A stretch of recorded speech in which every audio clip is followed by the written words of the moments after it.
Well, last night was the longest State of the Union speech in American history. So when he says it next time, it's the longest ever in American history. Actually, it's correct. It's the one thing he said that's not a lie. This is true. Yeah. I watched the whole thing, and I was physically ill from it, and more nauseous than usual watching him. Yeah. The way he was demonizing immigrants made me sick. It made me sick. Yeah. This country, I was saying to my husband, and it just made me so, it made me feel really sad.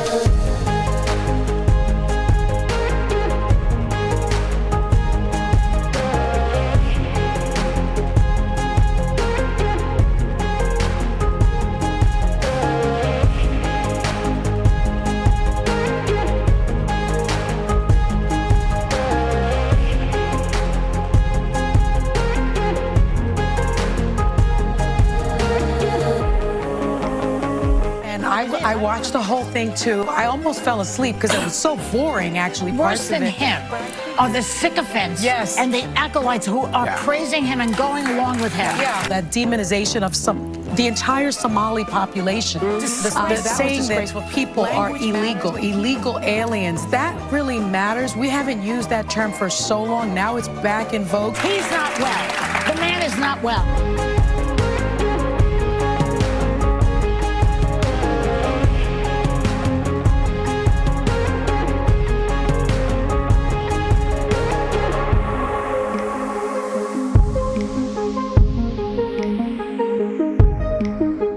Now, the left is easily triggered. We know they are triggered by the oddest things: joy, family, mateship, pride in your country, excellence.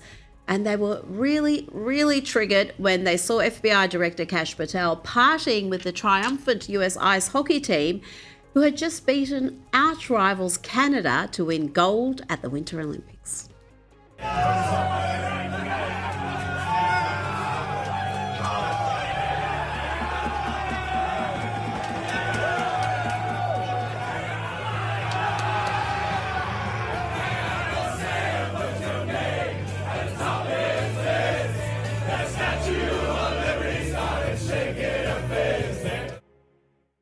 Oh yes, there's nothing more fun than beating the snow Mexicans at their own game. But oh no, the left were irate.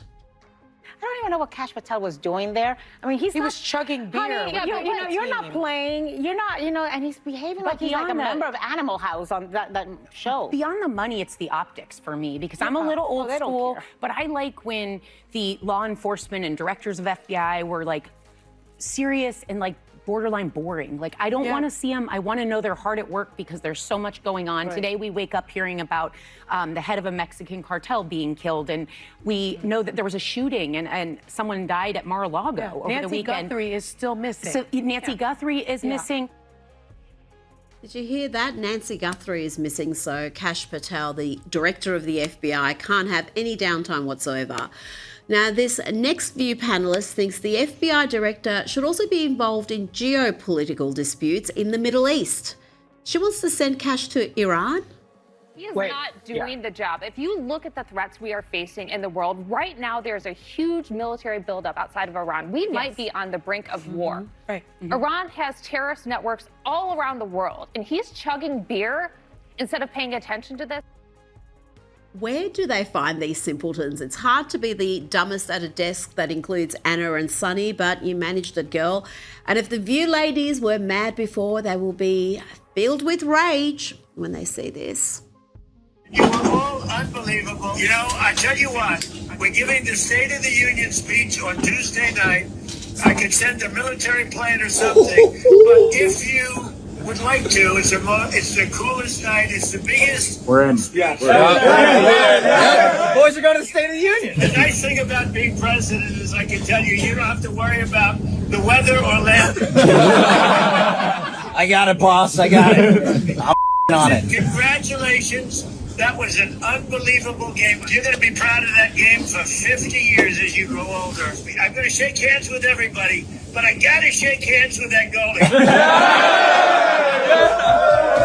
Tuesday night. We'll see you Tuesday night, Mr. President. See you Tuesday night. let's bring in comedian Alex Stein. Alex, tell me what this victory means to the US to beat Canada in their own sport at the Olympics. You've got to love that. You know, I have a lot of American pride just watching Jack Hughes hit that golden goal at the end because, you know, Canada historically has been, their whole identity is wrapped up in hockey. And to be honest, in America, we care about football, we care about basketball, we care about baseball. Sadly, the NHL and hockey is about number 4 on the rankings. But this was the greatest victory since 1980, the last time the United States won the gold in hockey. So there's a lot of American pride, and I'm proud that the boys took it home. It was absolutely incredible.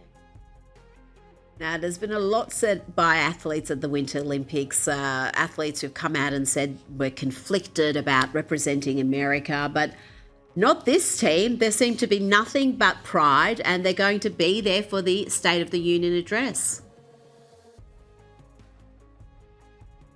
Well, you notice how the women's team is not going to be there, though, Rita. I mean, doesn't that always just kind of indicate who really cares about America and who doesn't? So you have a bunch of women that have the same opportunity. Well, I'm just saying, what is it? Why are the women so catty? These guys, I'm sure there's some hockey players that don't like Trump, but they're willing to, you know, set that aside because they realize this invitation to go to the State of the Union is a huge honor. But, you know, these women hockey players, they don't have the same attitude, I guess I would say.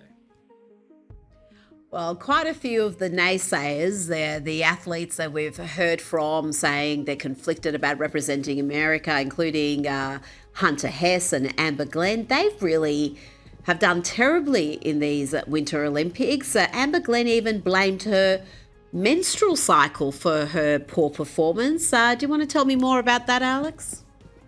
Honestly, I don't. That grosses me out. I'm not an expert. I don't even want to get into it. But, you know, it's so funny, though, how that Amber Glenn was so negative about America, and then she goes there and just lays a complete egg on the ice. So you kind of reap what you sow. If she would have had some American pride, I think she probably would have done better. But when you go into a competition already in that negative mindset, it makes it hard to be a champion because you got to think positive. You got to think like a winner.